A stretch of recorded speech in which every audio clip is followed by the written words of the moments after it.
¿Qué tal? Buenos días a todas y a todos. Pues estamos muy contentos de recibir aquí al maestro Valerio, quien viene a hablarnos de lo que significó el movimiento estudiantil del 68, el 2 de octubre del 68. Decir que el maestro Valerio pues es un académico, es un economista, fuiste además impulsor y fundador del movimiento del sindicato del Espaguas, ¿verdad, maestro? Así es, Fuiste efectivamente. presidente también del IES.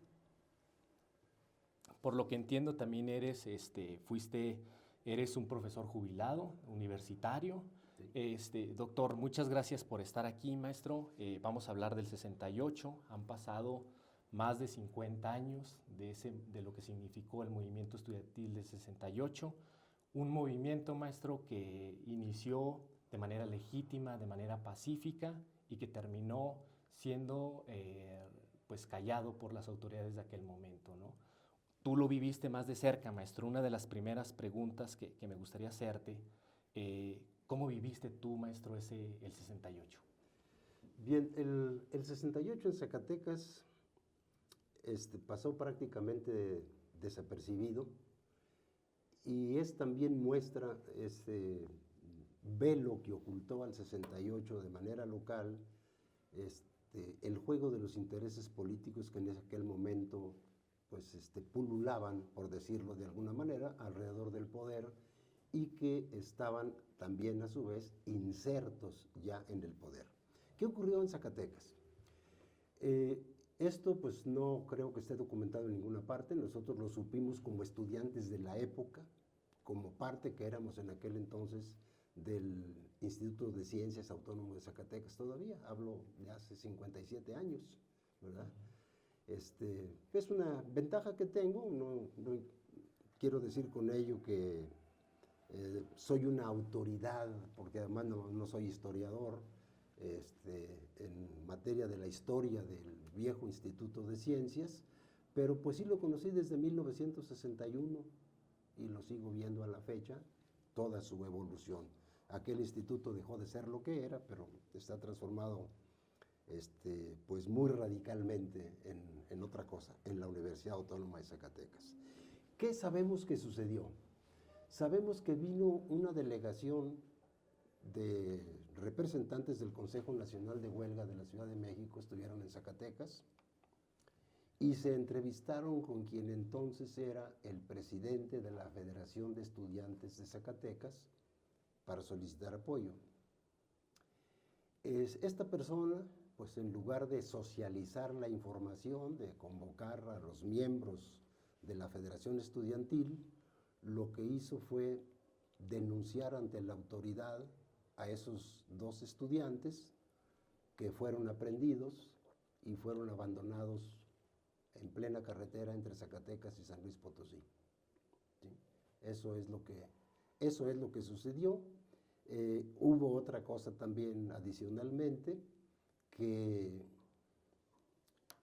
el personaje pues del que hablamos, pues después tuvo un puesto, digamos, relevante en una dependencia federal y que concomitantemente a todos estos acontecimientos se vino la declaratoria unilateral que nadie podía rechazarla, todos la recibimos con beneplácito, de declarar al Instituto de Ciencias Autónomo de Zacatecas en universidad.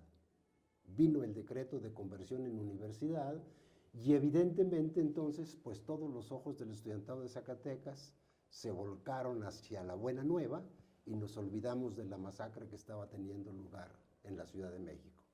Eso forma parte pues digamos de nuestra historia y pues creo que nos consta a muchos. ¿Y qué pasó el 2 de octubre del 68 en la Ciudad de México, maestro? Mira, a mí me gustaría muchísimo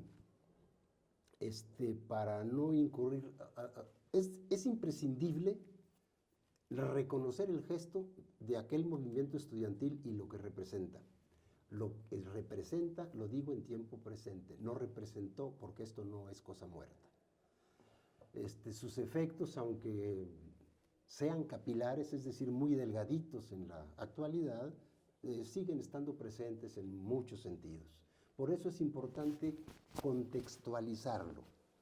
Y para contextualizarlo yo me baso en 3 supuestos, o como se dice en ciencia, en la ciencia social también utilizan las hipótesis.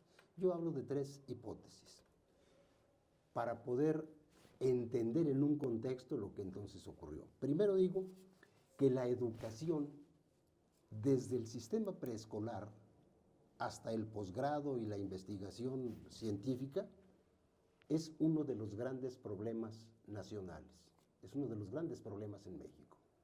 Es decir, quien no reconozca en la educación un serio problema de los más trascendentes en el país, pues no sabe de lo que está hablando, en mi opinión. La segunda hipótesis que tengo es que,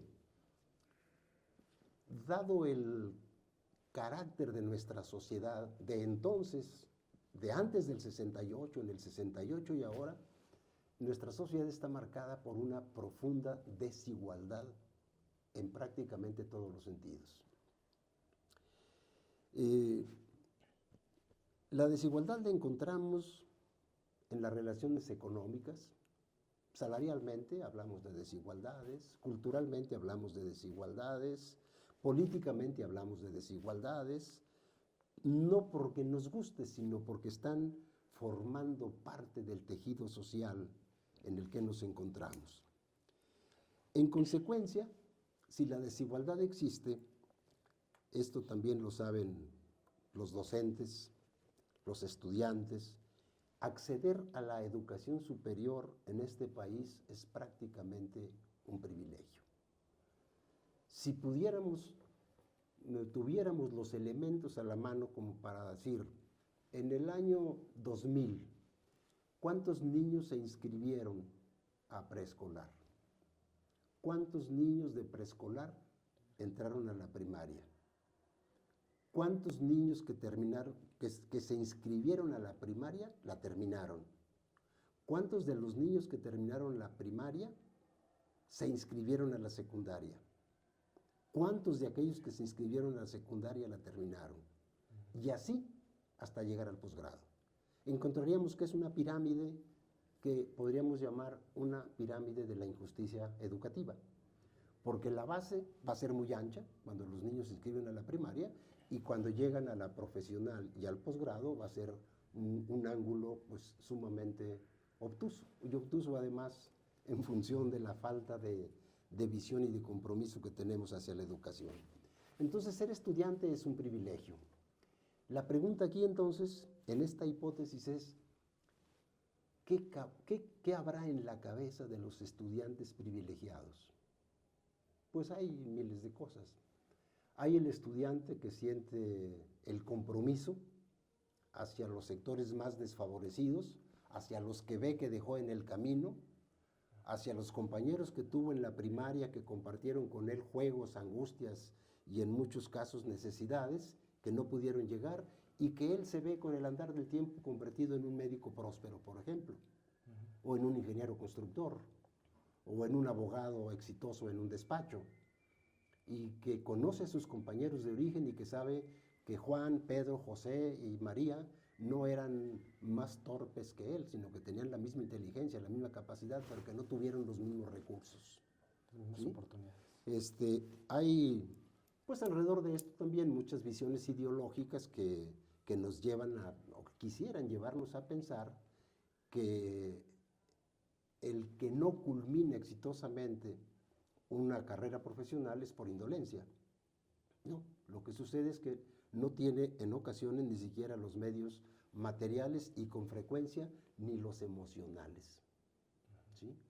Un niño que llega con angustia, que procede de un hogar fragmentado, que tiene un padre alcohólico o un padre drogadicto, puede también haber madres irresponsables, ¿por qué no?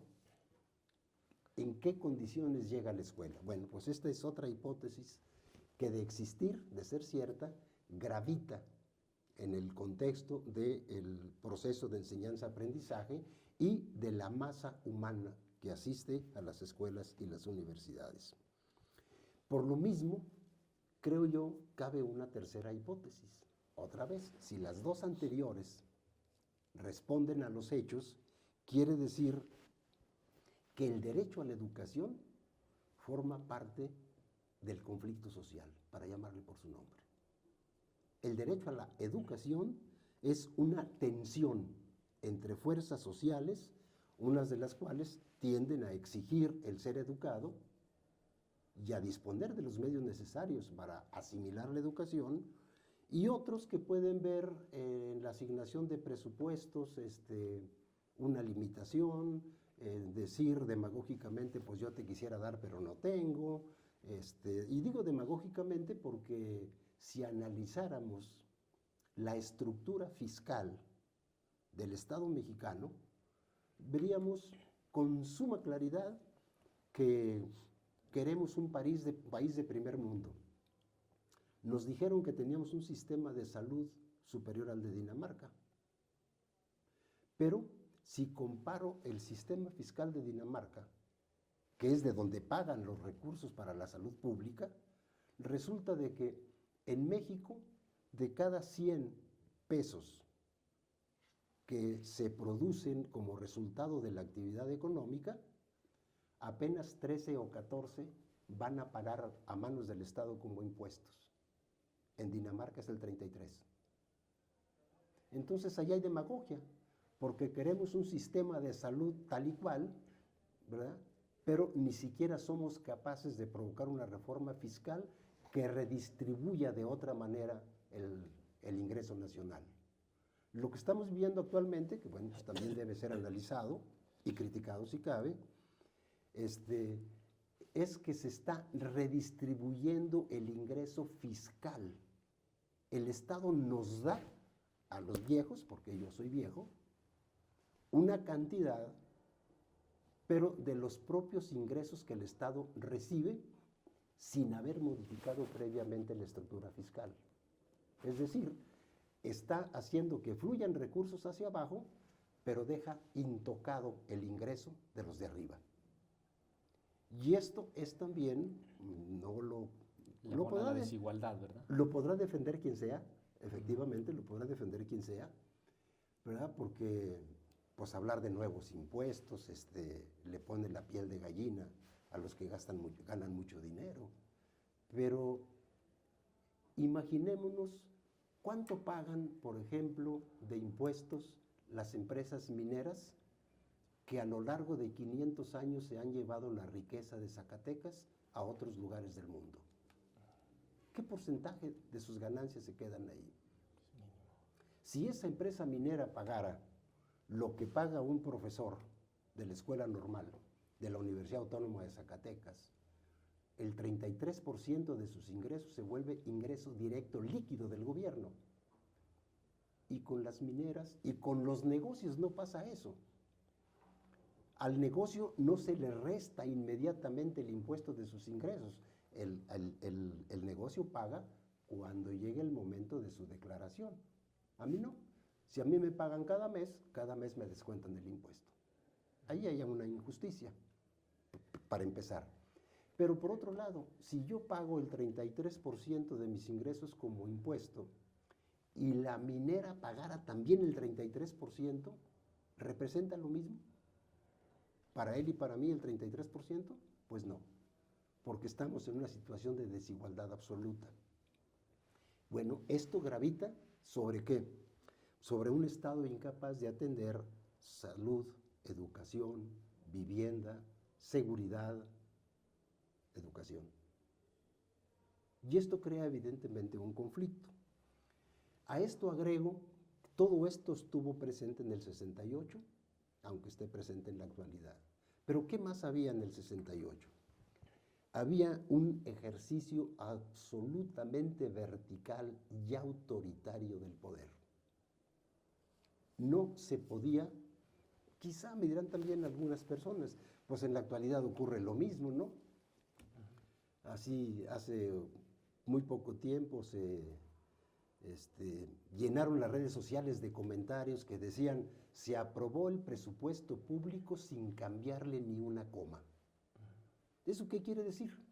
Bueno, pues que bastó que el Ejecutivo pensara en un presupuesto Diera la orden. para que 300 diputados dijeran, es cierto, el Ejecutivo tiene razón, ni una coma.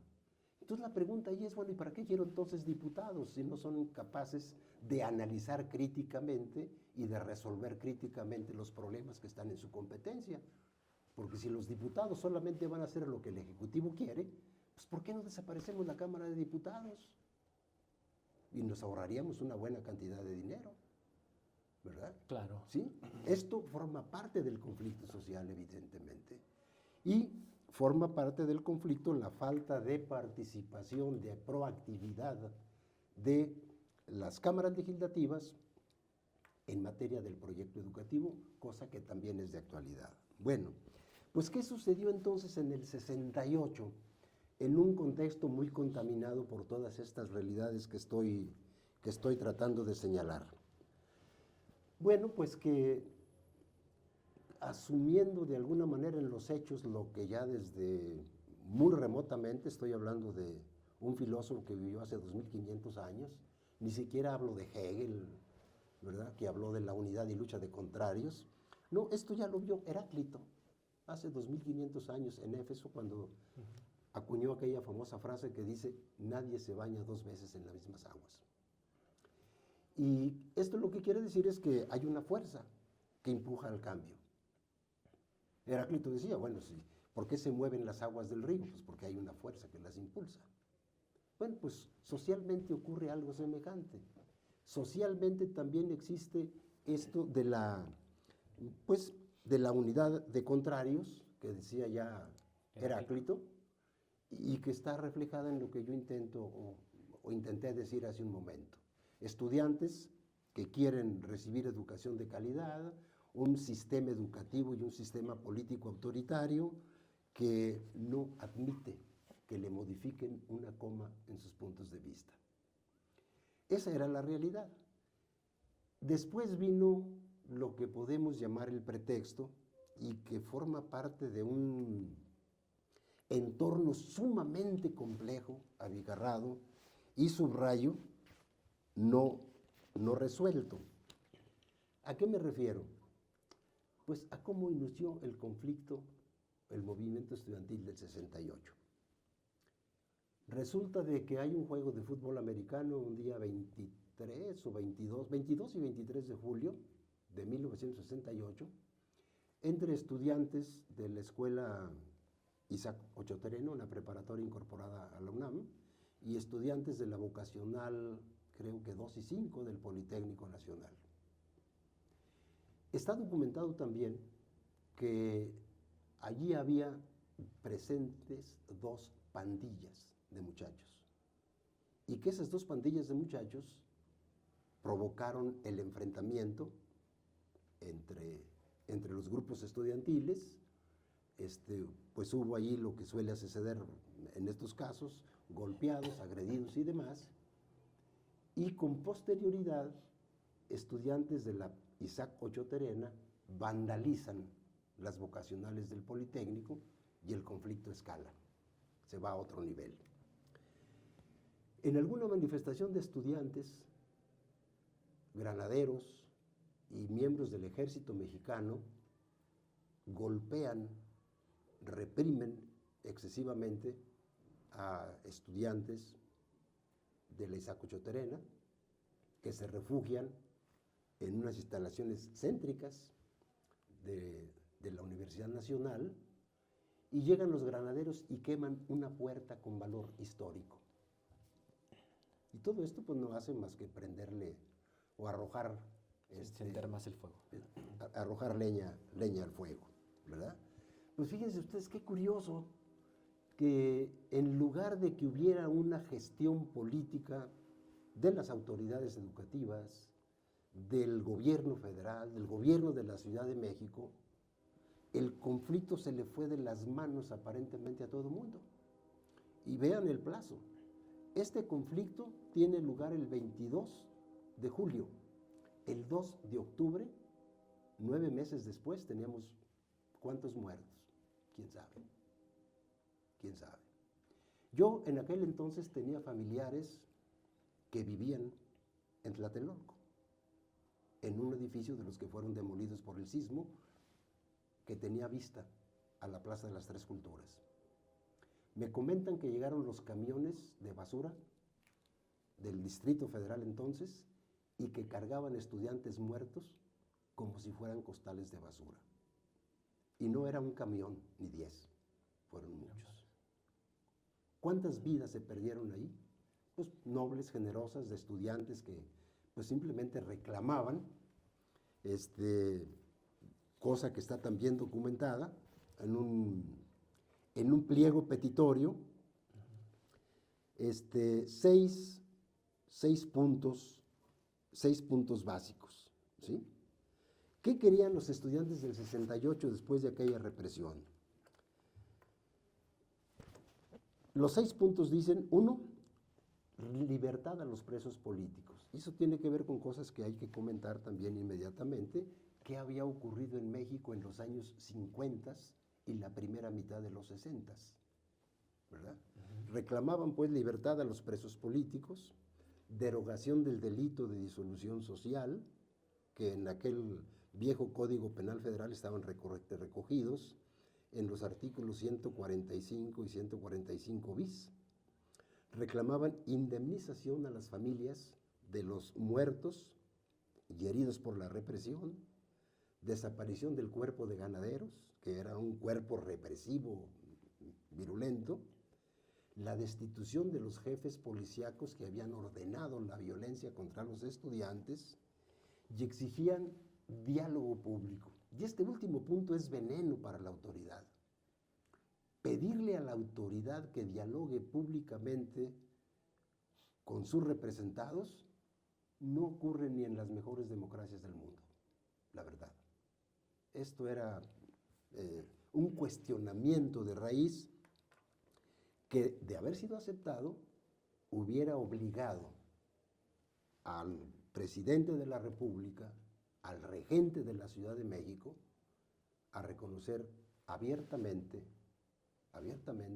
el ejercicio unilateral, autoritario y absurdo del poder.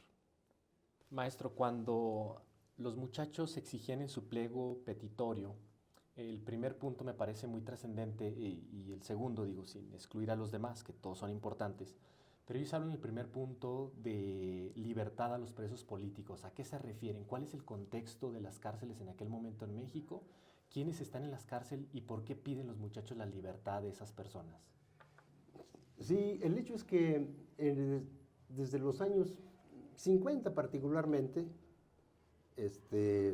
hay una sucesión de movimientos sociales que fueron también violentamente reprimidos por el Estado.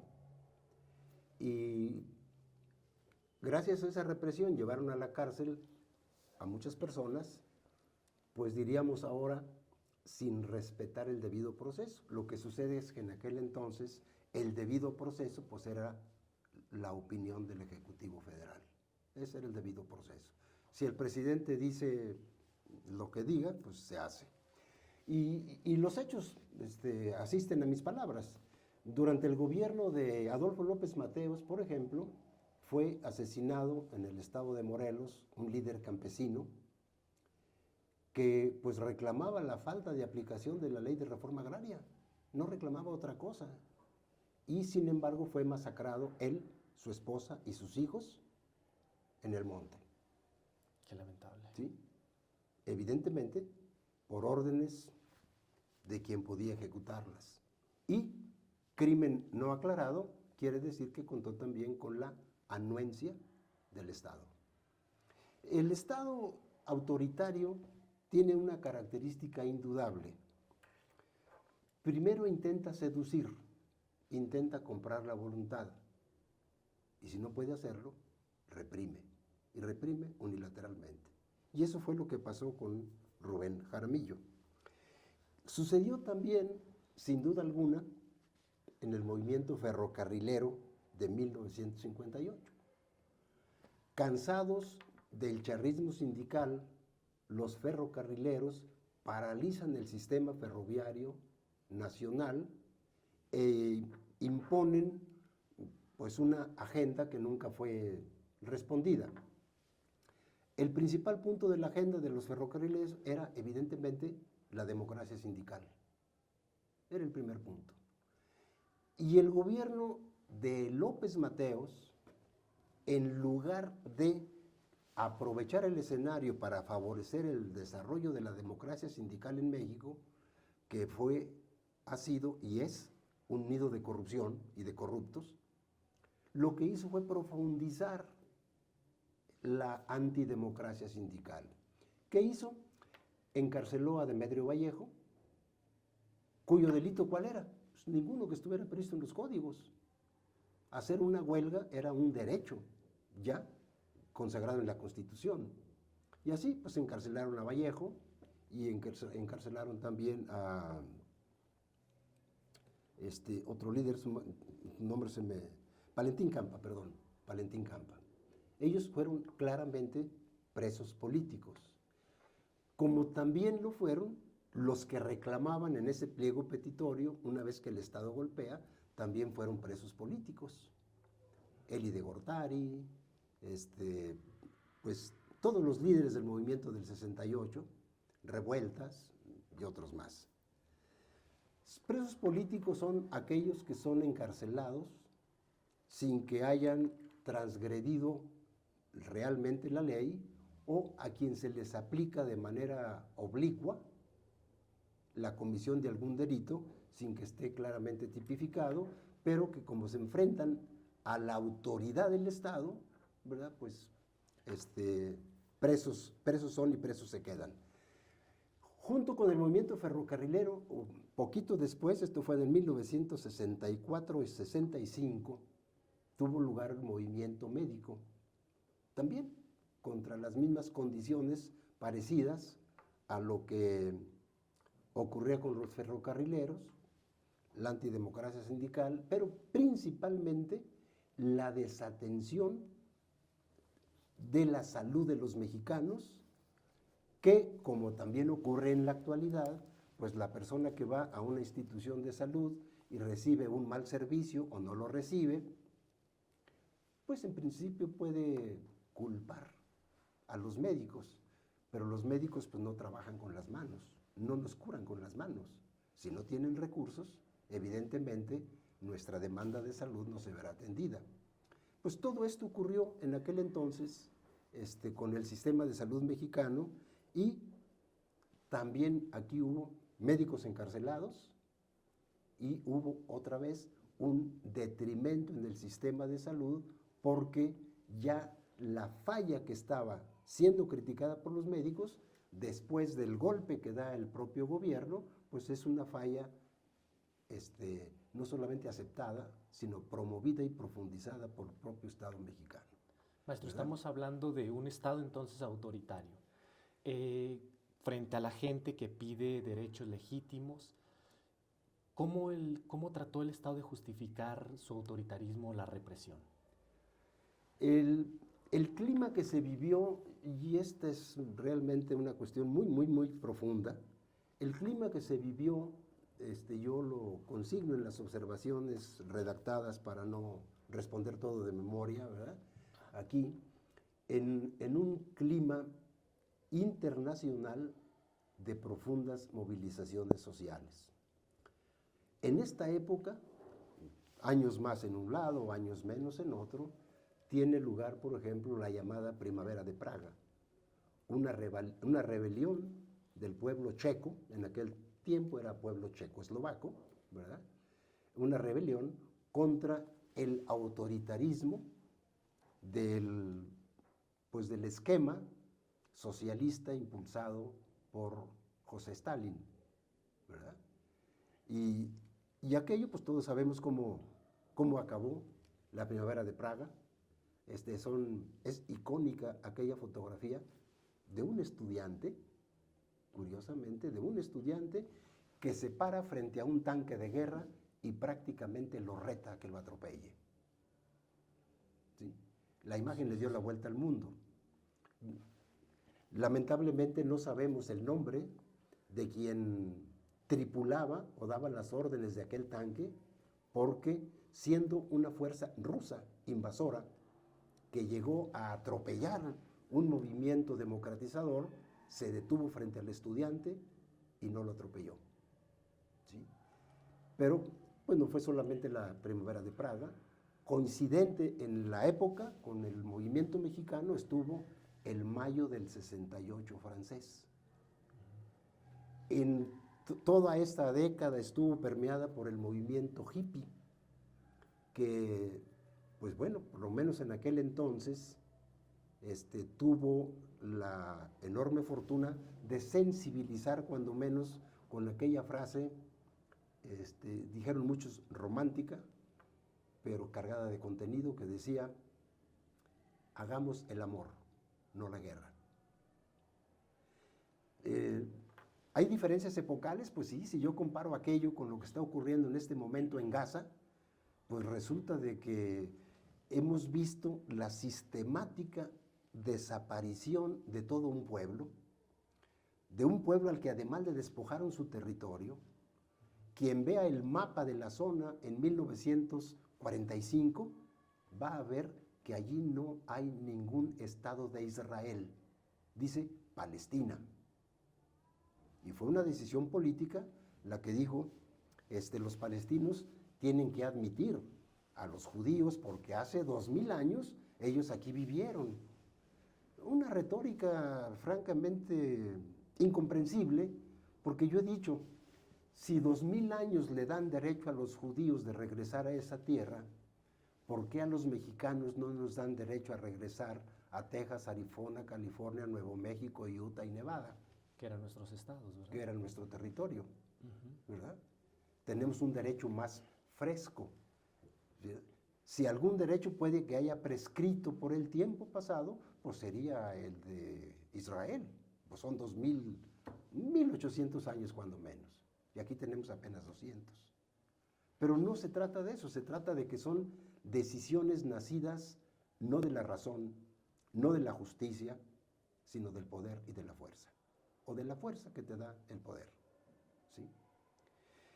El hecho es que toda aquella época pues fue una época de profunda efervescencia social que tenía alcances mundiales. ¿Por qué? Porque el movimiento hippie, aunque era así como aparentemente de reventón, había una cierta conciencia social detrás de él. Y el punto principal, recordemos también lo que ellos llamaron los sit-ins, o sea, el sentarse. Sentémonos. Y se sentaban en los edificios públicos, se sentaban en las universidades como forma de protesta, que es una forma de protesta no violenta. Recuerda mucho las formas de protesta empleadas por Gandhi, ¿verdad? Protesta pacífica. ¿Y cuál era el eje fundamental de la protesta de los hippies? ¿Por qué protestaban contra la guerra? Pues por la invasión de los Estados Unidos a Vietnam. La guerra de Vietnam era lo que estaba en juego. ¿Qué crea todo este clima en la cabeza del pensamiento ultraconservador y poderoso? Pues retroalimenta la idea de la amenaza comunista. Los comunistas estaban detrás del movimiento del 68, lo dijo Díaz Ordaz miles de veces. ¿Sí? Era el comunismo que quería penetrar y apoderarse de México. Es lamentable, tenemos que reconocerlo, hay documentos, están en las redes sociales, esta es información real. Tuvimos, que se sepa, 4 presidentes que fueron empleados de la CIA. Hay documentos de la propia CIA, desclasificados, no es lo que yo diga, ¿sí? Aquí están, ¿sí? Esos presidentes, yo creo que con justicia debieran ser considerados como enemigos de la patria, traidores a la patria, porque como representando a un pueblo se ponen al servicio de un gobierno extranjero. Si eso no es traición a la patria, entonces no la entiendo, ¿sí? Y esos presidentes fueron Adolfo López Mateos, Gustavo Díaz Ordaz, Luis Echeverría, de quien recuerdo incluso porque la prensa lo ha publicado, su nombre clave era Litempo, y otro más fue Jolopo, José López Portillo. ¿Sí? Entonces, en manos de los dos primeros, podemos decir que la decisión de lo que ocurrió en el 68 estuvo en manos de la CIA, porque eran dos presidentes mexicanos a su servicio los que operaron todo, antes y después. Antes del 68 y después del 68, Luis Echeverría.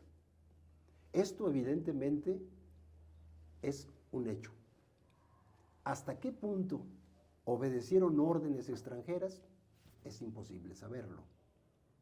Lo que sí es imposible es que ellos hayan tomado una decisión sin haber consultado a sus jefes. ¿Sí? Eso es imposible. Todo esto estuvo permeando el acontecer de aquella época. Pero vuelvo otra vez al filósofo que ya citaba al principio, a este oscuro de Éfeso, como le llamaban a Heráclito. Las cosas cambian, queramos o no, cambian. El hombre tiene, ¿cómo decirlo? Por naturaleza. Una cierta incapacidad para admitir el cambio. ¿Sí? Miren, a nivel personal, hasta hay negocios prósperos creando productos para evitar las arrugas. Porque que no queremos cambiar, como yo con arrugas. Hay negocios prósperos para evitar la caída del cabello. Como yo pelón, yo calvo. No, hombre, usa un producto mágico para evitar la caída del cabello. Y bueno, los mexicanos hemos inventado hasta sarcasmos hermosos para eso, que dice que el mejor remedio para evitar la caída del cabello es el piso, ¿verdad? Porque pues, de ahí no se cae, ¿verdad? Ahí no se mueve. Pero esto habla de un problema antropológico, ¿sí? De un problema inherente al ser humano, ¿sí? Nuestro temor a la muerte, que es de alguna forma también la contraparte del temor a la vida. No se nos olvide, porque la vida y la muerte están tan tomados de la mano como que no nos imaginamos a veces. Y que también lo dice Heráclito, Sí, ¿verdad? también, así es. Una es continuidad de la otra, y una no se explica sin la otra. Nada muere sin haber vivido, y nada vivo se quedará sin morir. Esto es un proceso inevitable. Pero hablaba de la resistencia que tenemos los seres humanos a aceptar el cambio en lo personal. Pero a nivel social ocurre multiplicada esa resistencia, ¿sí? Y para eso está la cultura, las tradiciones, ¿no? ¿Sí? Recordemos aquí en nuestro caso aquel hermoso poema de nuestro paisano López Velarde, ¿verdad? Cuando le dice a la suave patria que sea fiel a su espejo